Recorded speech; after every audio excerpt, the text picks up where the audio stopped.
I would like to welcome you to today's webinar, Overcoming Payroll Complexity, 10 Key Considerations. My name is David Goodstein, and I'm a webinar coordinator for the Outsourcing Institute. It's our pleasure to be the co-host of today's event with NGA Human Resources. Before we begin today's session, I'd like to quickly tell you about a few tools you can use throughout today's session. We encourage you at any time to submit your questions to today's speaker. To do so, please click on the questions box, type the question in the space provided, and click on the submit button. We also encourage you to answer some poll questions that we'll be launching a little later here in the webinar. So before we begin, I'd like to tell you about the Outsourcing Institute for those of you who aren't familiar with us. The Outsourcing Institute is a professional association dedicated to providing independent best practices, tools, roadshow events, and networking opportunities for all forms of outsourcing. Located at outsourcing.com, we have 70,000 members globally.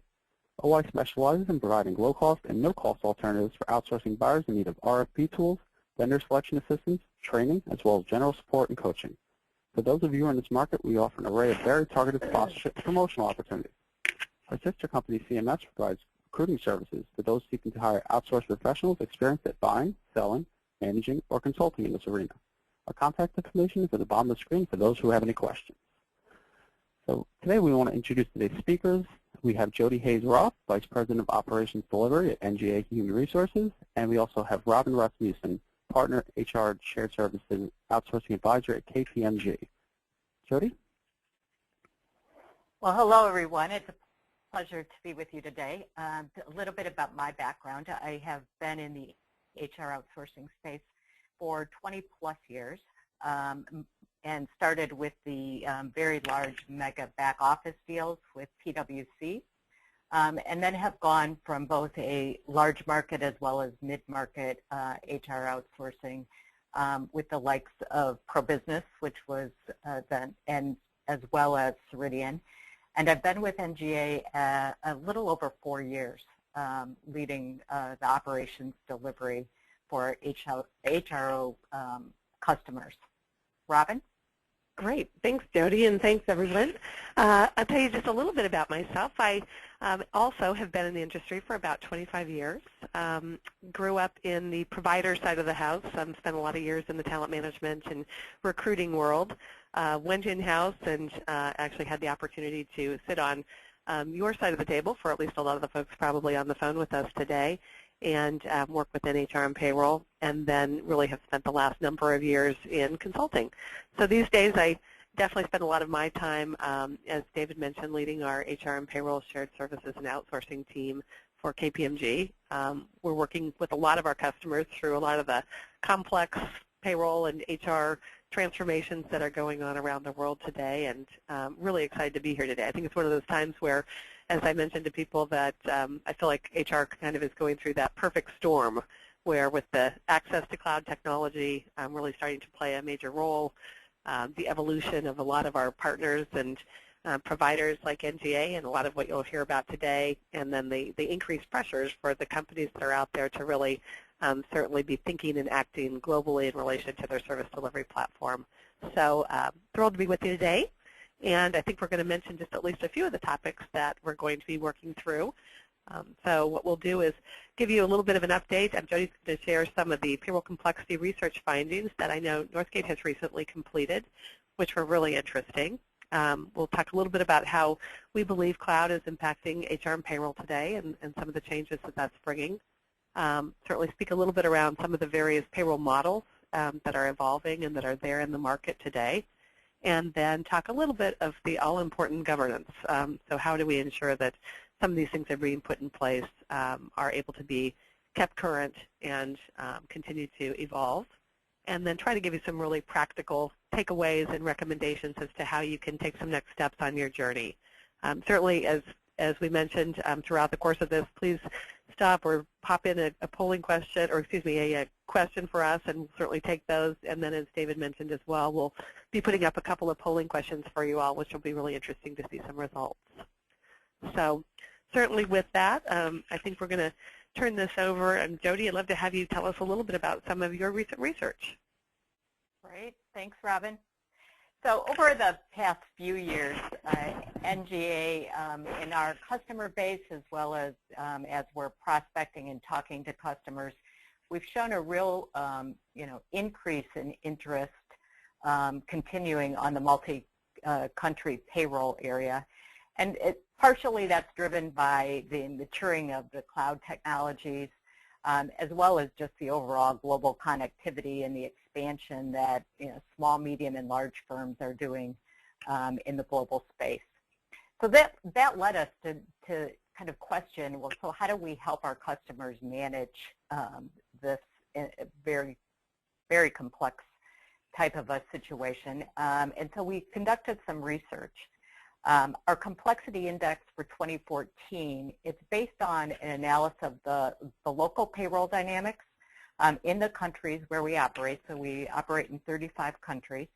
And we did this by sharing a questionnaire with all of our payroll experts, globally.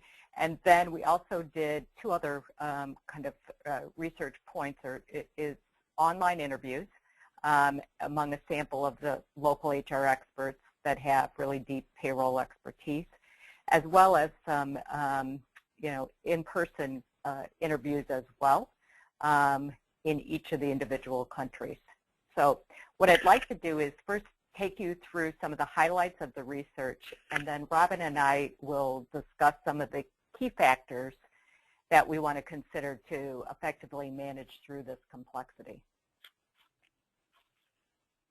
Next slide. So our research really provides an overview of which geographies are more complex than others when it comes to compensating your international workforce. And we based it on 5 key categories: managing the employee data, managing payroll data, the actual gross to net calculation itself, then the government reporting and any declarations that are required per country, and then what are the geographical influences either by country or region that have an impact on payroll. Next slide. So, at the most basic level, the payroll process is consistent worldwide. Everybody has to manage some form of time, payroll data, organize payments to employees, and provide declarations and reports to government. So that's consistent between countries. However, the process really needs to be managed differently in really every single country, and in some cases that may even differ between regions within a country. And the local aspects really have the significant impact that drives the complexity level. So interestingly enough, when the research concluded that the top 4 most complex countries are all in Western Europe. And then when you look at the other end of the spectrum, the least complex countries are in Asia. There could be a myriad of explanations, and there's certainly speculation that some of the West complexities really have their roots in Europe's probably legal history as well as its various traditions. And then when you look at Singapore and some of the other lower complex countries, it's not really all that surprising, given they have had some very successful efforts to attract foreign business. So Thailand, Brunei, Malaysia, they've really wanted to streamline all of their processes, payroll included, so that they can really attract more business. Being from the U.S., I definitely wanted to see where the U.S. fell into that mix as well, and it was a little bit surprising that U.S. was 9th out of 35. So, it's within the top 10, but certainly not not anywhere close to the top 5. The drivers among the most complex really include kind of wide-ranging Social Security and tax calculations. It's a variety of legal reporting requirements, including kind of just a vast number of data elements required, as well as the levels of government of reporting that are required. The other driver amongst these countries is the frequency of regulatory changes required. and that definitely complicates the gross to net processing, as well as just the overall frequency of retro calcs, which in and of itself really takes some deep expertise. Next slide. So let's look at a few of the 5 categories that we surveyed on. And the first one that I want to just provide some detail around is managing the payroll data. So globally, again, pretty standard that an employer really requires payroll-related data, employee gross salary, any extra legal benefits to get to the employee's net pay amount. But in addition to that, the real key drivers here are sickness, overtime, economical unemployment, garnishments, taxes, Social Security, and so on. And that's really what's driving the outcome of the employee's net salary. So what the survey has highlighted that in Western Europe, countries, especially in the top, have to take into account more than 17.8 parameters that impact an employee's gross pay. So that on average it's 15, so you can see it's higher in Western Europe.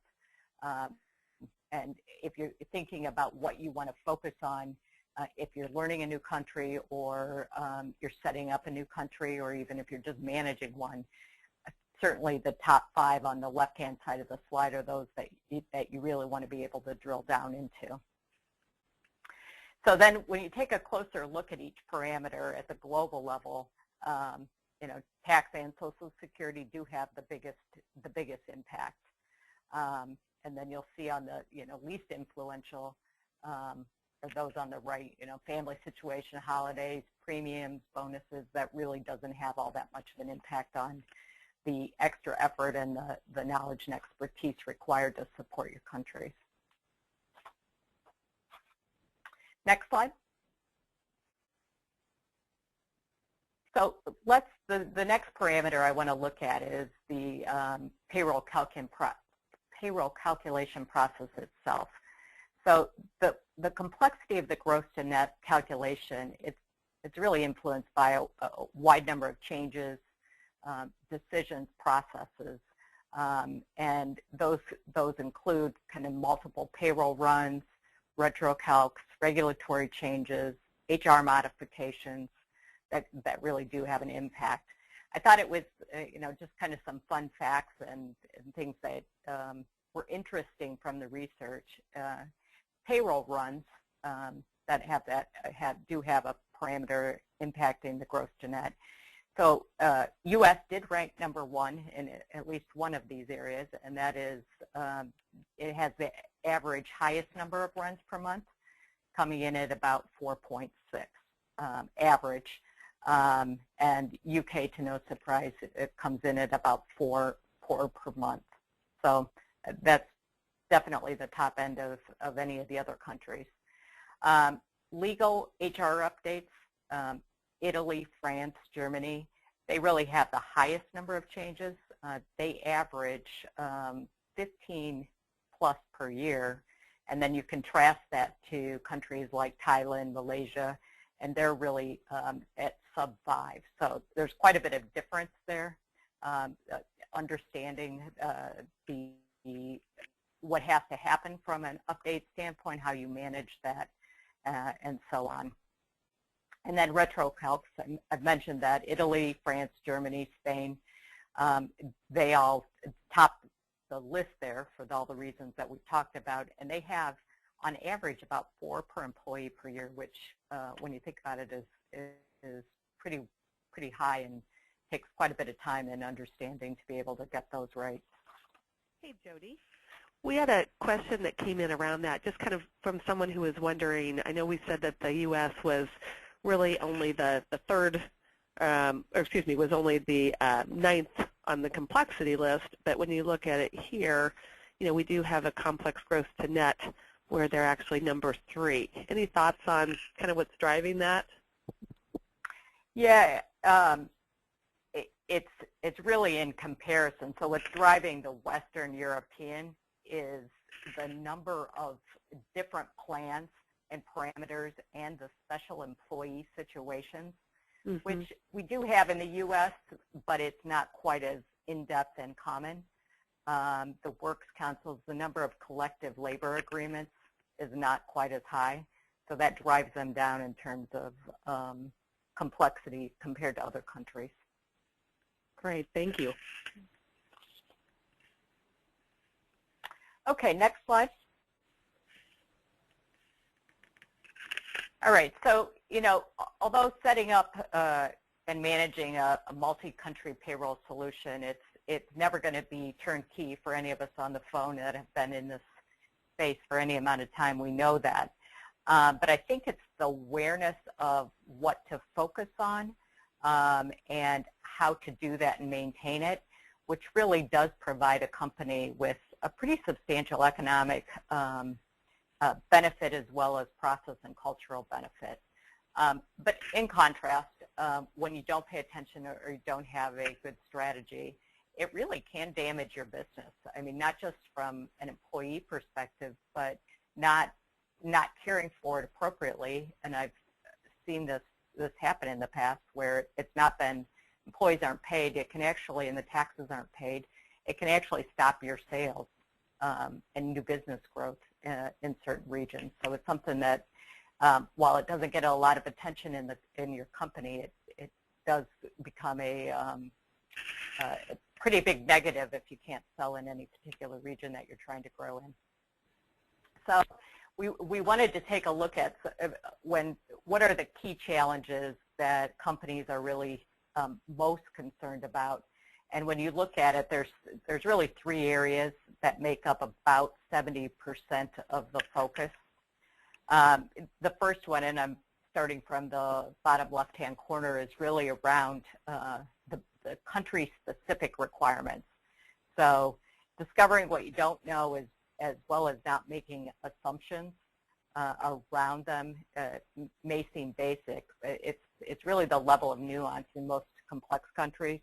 It requires pretty extensive expertise to make sure you minimize the risk, setting it up, and then also how you go forward and manage it amongst areas just in terms of audits, regional languages, the differences between currency, time zones, and then the very frequent updates of legislation.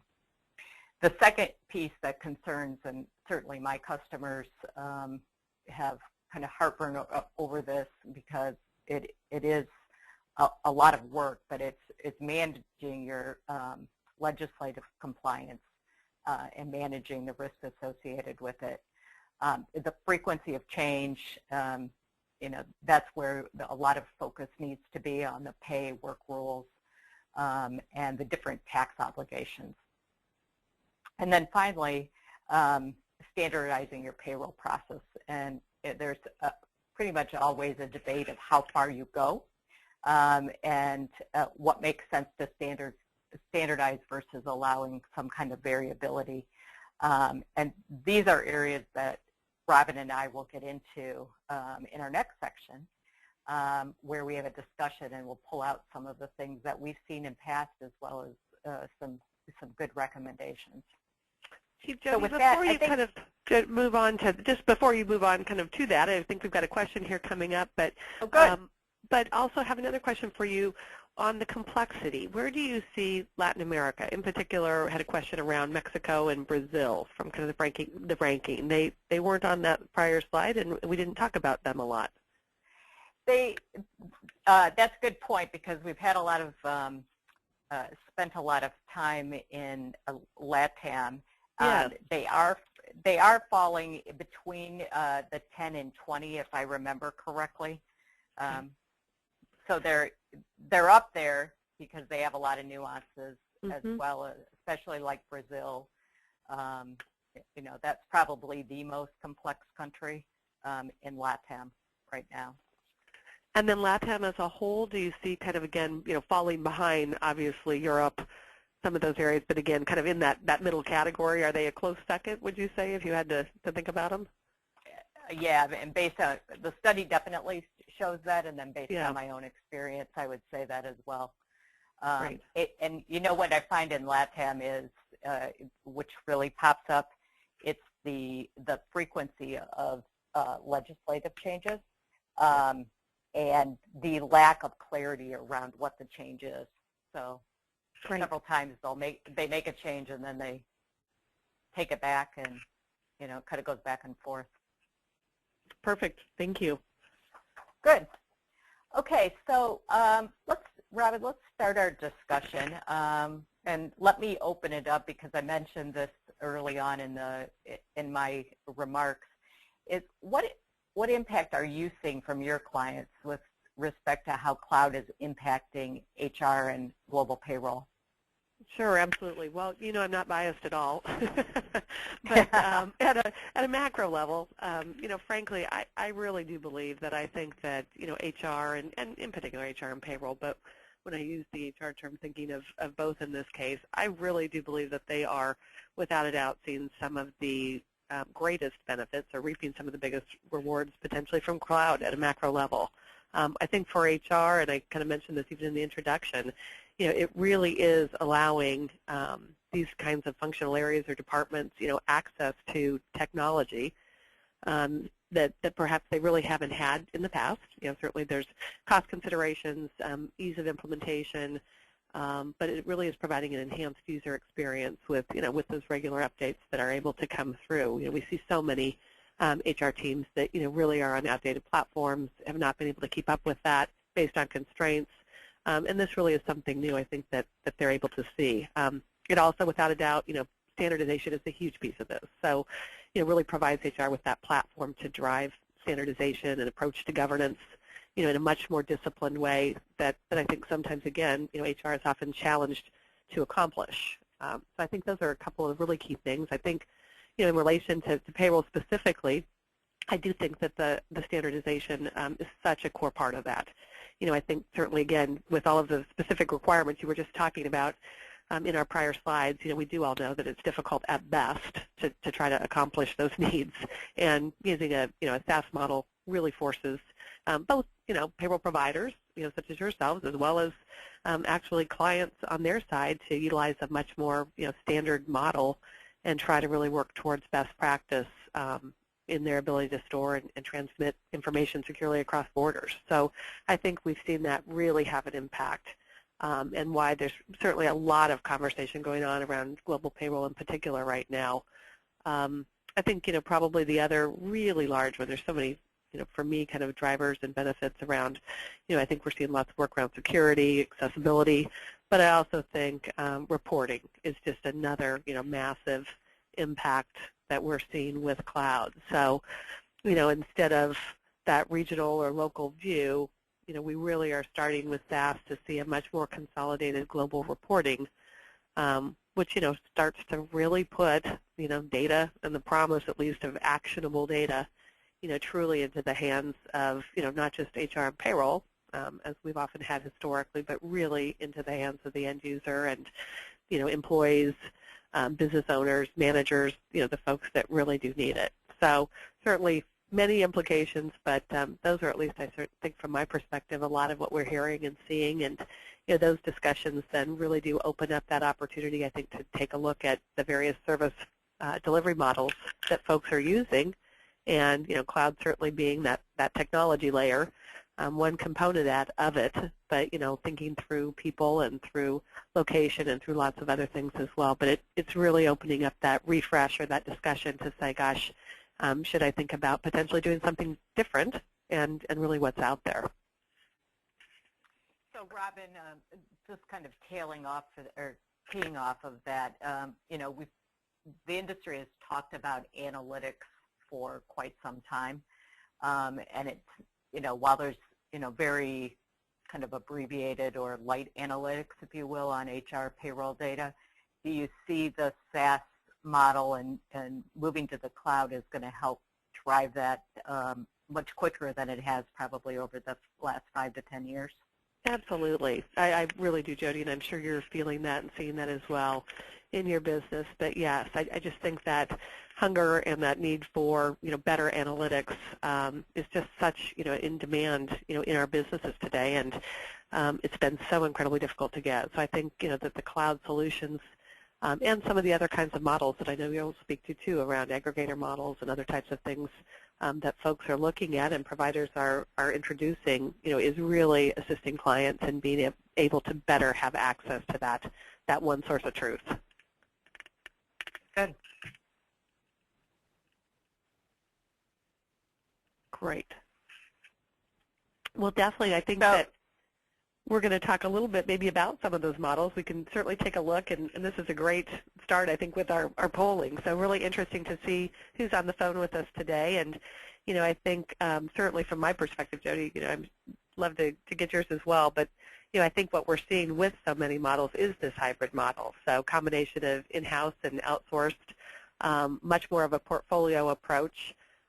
Since I think, again, as we've also kind of historically no such thing as true global payroll in the past, and so I think, organizations have certainly had often a hybrid approach to this, which looks like it's reflected here as well. Yeah, I'm not surprised that over half of the audience is in some kind of a combination of in-house and outsourced. So let's just, maybe it's a good segue just to talk about what the various models are, because it does vary depending on some key factors. Let me start with, in my experience, what has to be accounted for in a delivery model. And a couple things come to mind. So first, it's how are you going to answer effectively your employees and your managers' questions, manage the transactions that flow through.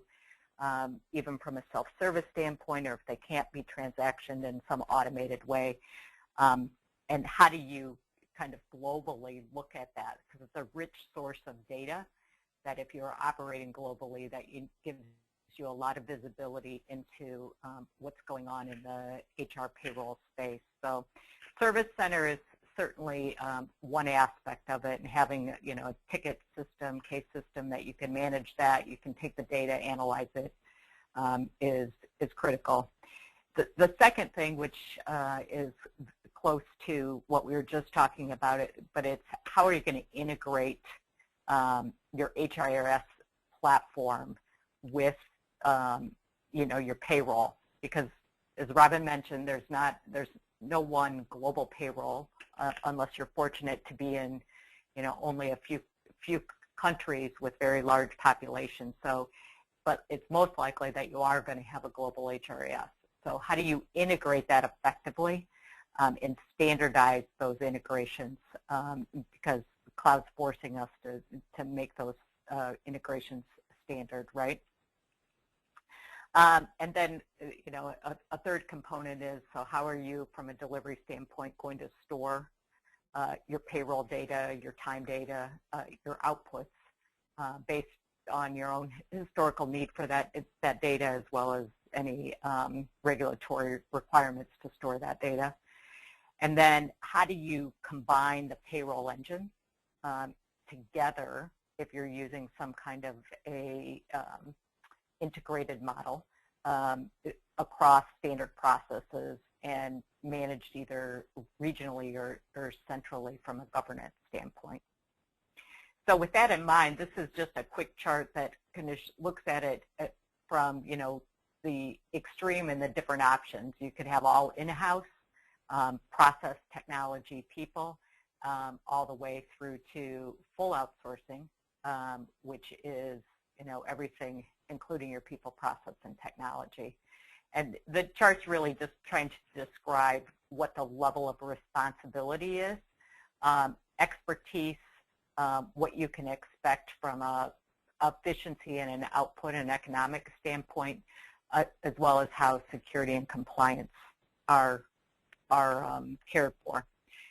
What we see is typically most companies going towards those kind of the right end of the spectrum with some kind of a hybrid model depending on the size and scale of what's going on from employees paid through to full outsourcing, where every country, all payroll is done by a provider that takes out some of the complexity of managing, having staff on your side, on the customer side, to actually do all that work in coordination.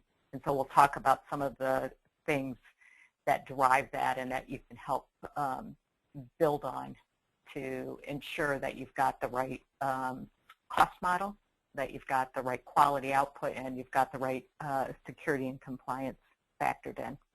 Hey, Jody, do you see people kind of move along this continuum? I know you talked about the hybrid model, and I know we had a question that came in particular around, as an example, are there advantages in this particular case? The specific question was advantages to consolidating perhaps like LATAM payroll into one provider. Is it a case of, can you start sometimes with a region and perhaps move that along this continuum, or do you find most people trying to do this in hate to use those words, but more of a big bang approach? We see it. I think that's a good question, and it does evolve. We see probably 50-50. So 50% of kind of interactions are regionally based to start with, because you can locally find in a particular region certainly payroll providers that can typically do more than one country, somewhat geographically focused, and then move to another region. And it depends on the business demand, typically. So what's the business's biggest problems? What do they have budget for, et cetera? But sure. we still do see, like I said, about 50% that go big bang. It may be phased, or logically is phased, but they have the intent and their strategy sets out to go with one single provider based on the ease. Just a matter of timing or how they might work through those waves. Exactly. Great. And you'll also see that some companies already have a variety of providers, so it may be as much as taking over some of their current providers to try and put it under one service level agreement. Sure. Right, until contracts are able to be addressed or those types of things. Exactly. Good. Great, thank you.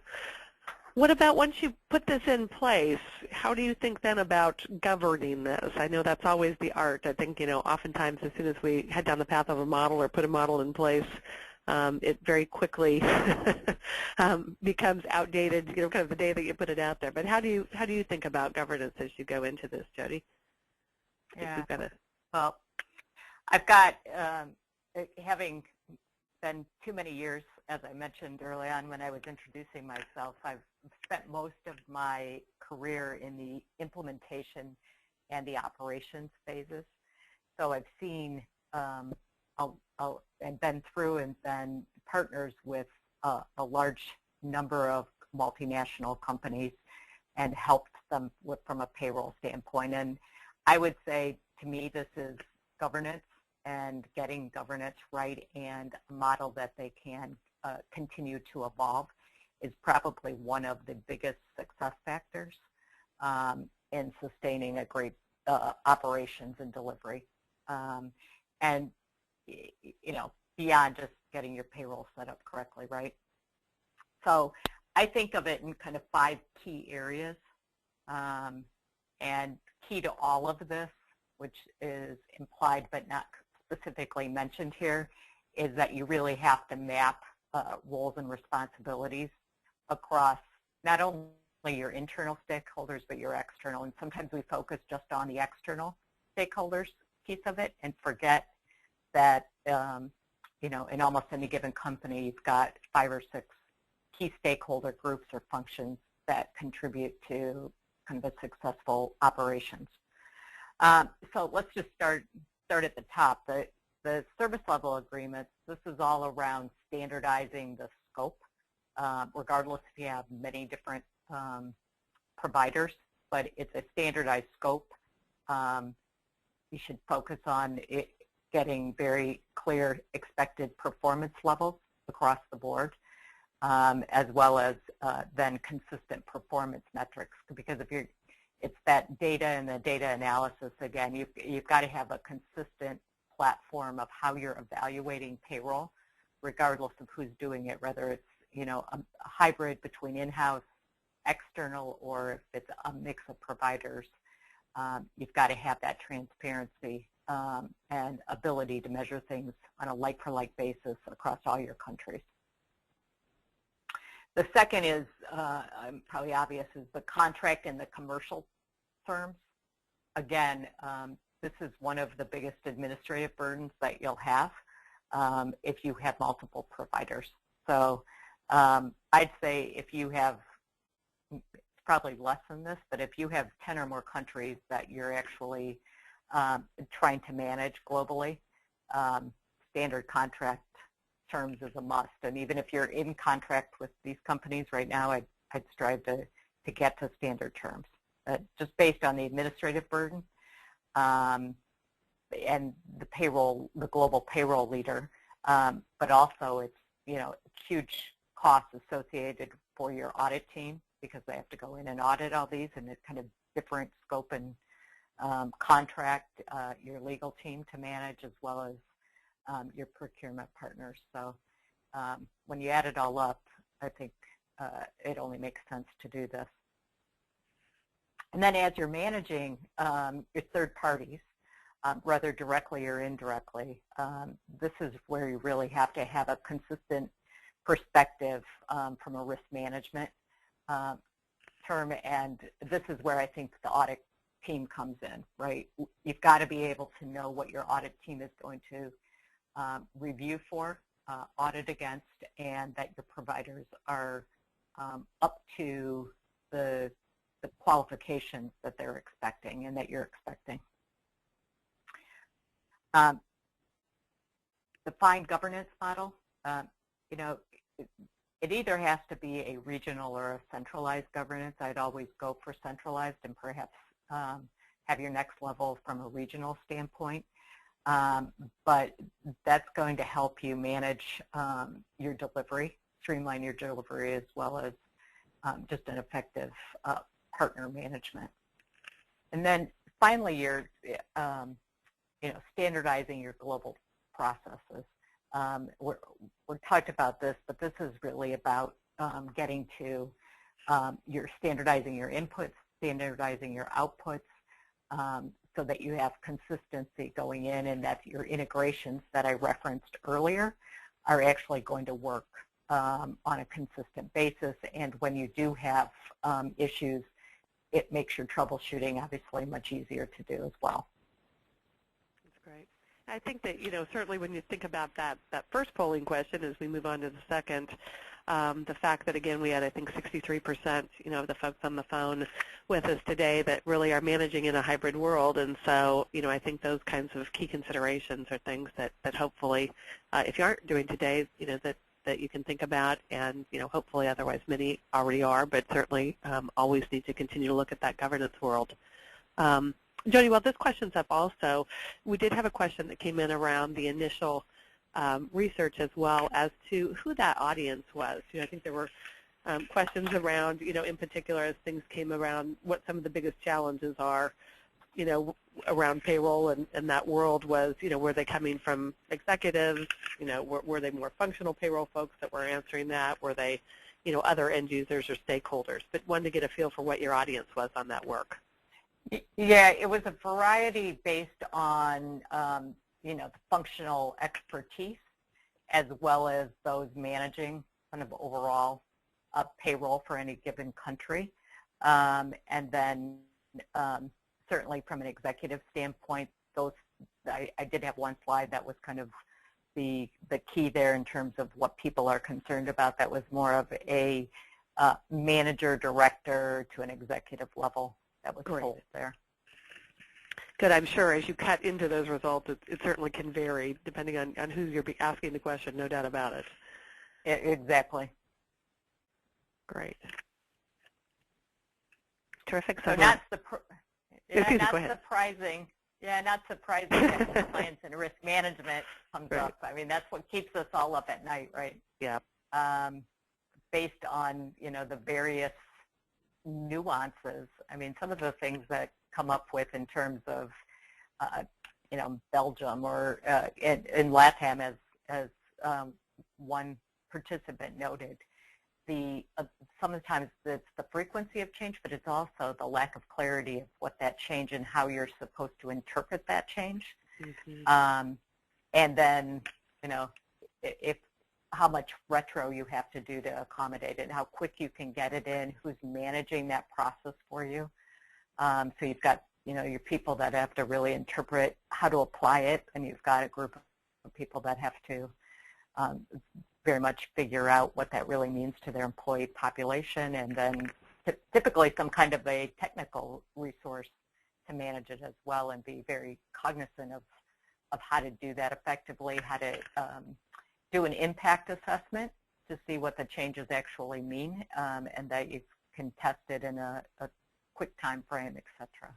So that's not surprising to me at all, because the compliance just continues to go up, and I don't think that any of us foresee that it's going to become less, compliance is going to be less of a factor or be reduced in any stretch of the imagination as it relates to data privacy and such.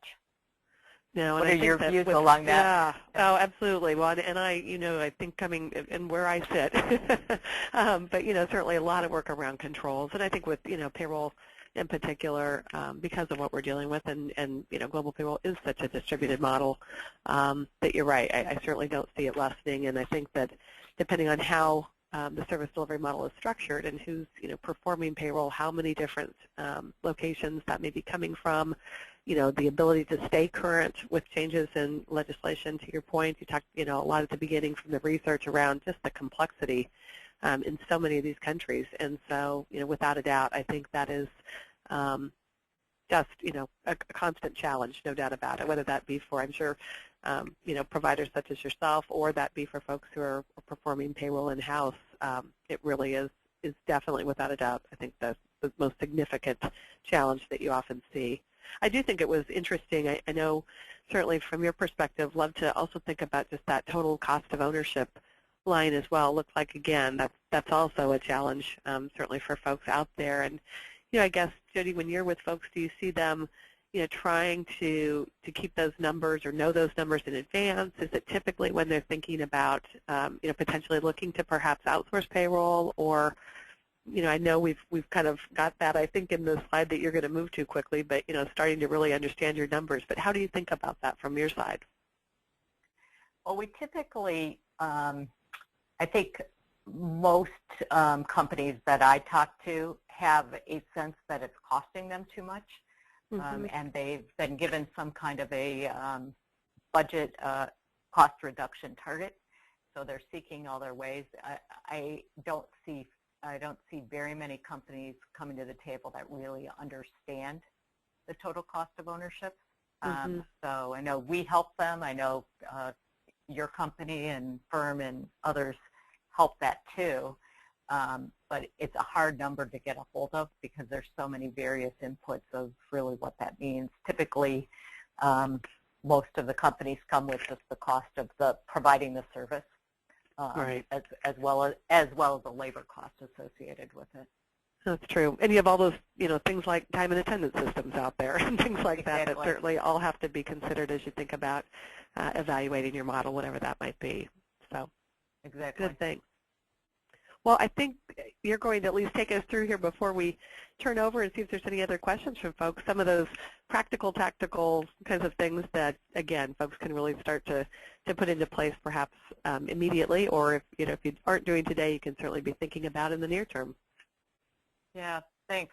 One of the things that I wanted to just share with everyone is because it's a big topic, and sometimes it just seems to be kind of overwhelming on where do you start, or many of you, if you're in a kind of mixed or a hybrid model right now, are well into your journey, but it's not something that stands still, so it's constantly evolving and needs to be reassessed just to continuously improve, as well as based on the needs of the company. So, when I think about some of the key takeaways from the survey to manage the complexity, not to eliminate it because you can't ever eliminate, but you can manage it pretty effectively, came up with kind of 5 key areas, and then, what could you do today, right? So it's very practical to get started, and you start to chip away at it. So first is, even if in your hybrid model today, you may have many vendors or partners that you're doing with and dealing with. So, having that map, or if you have one, keeping it current so that you can always look for ways to consolidate under one or just a few in many countries and regions. And, for those of you that have a hybrid model today and you're not with just a couple providers, what we see in the landscape is everybody's trying to expand from the provider standpoint of being able to, expand their payroll platforms and their services to multiple countries. So, a refresh of that every couple of years is probably a wise idea if you haven't already done that.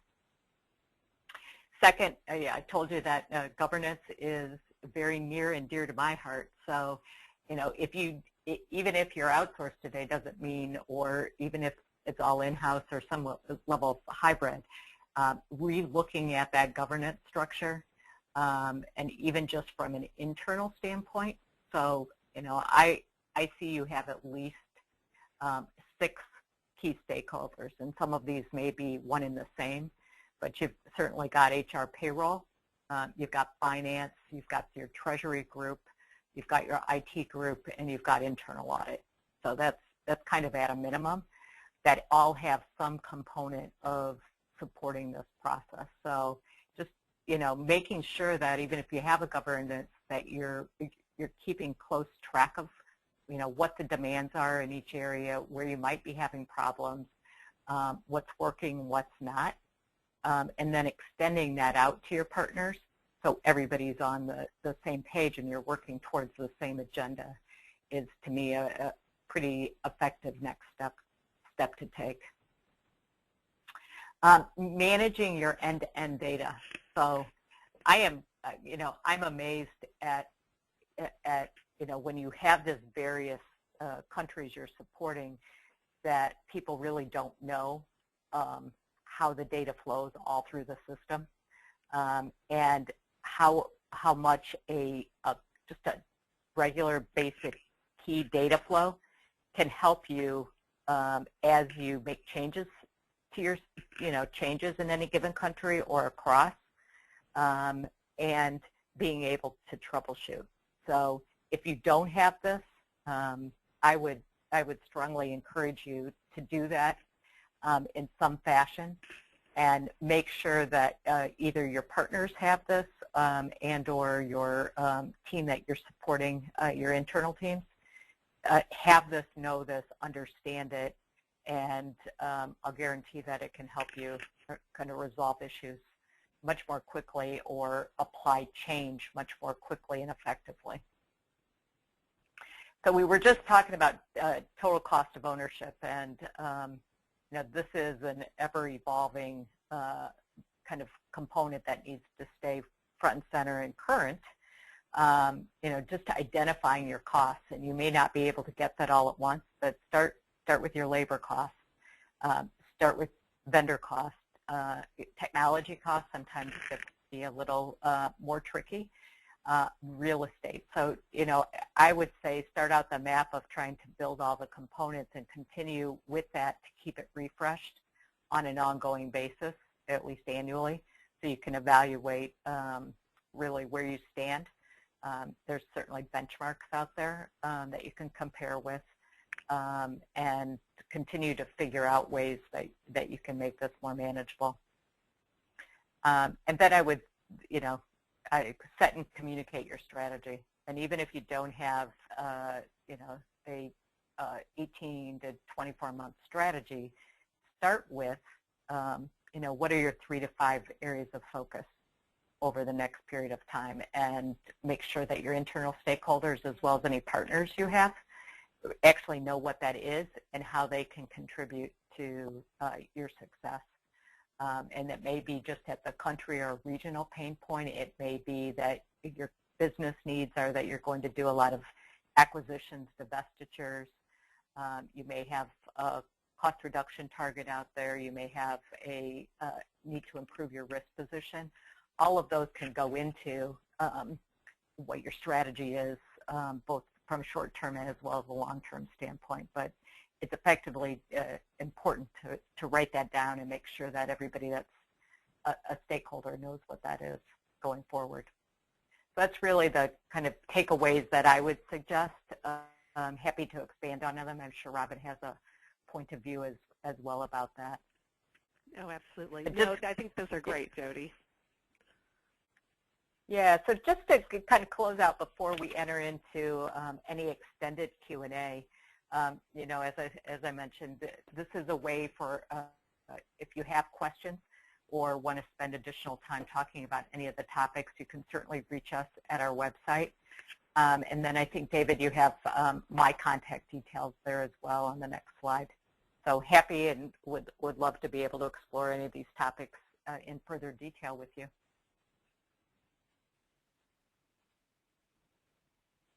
Great. Terrific. I think we've got a couple of minutes left if there are any other questions. I've been watching, but if there's any other conversation or anything else we'd like to talk about, certainly I'm watching, and please feel free to send any questions through.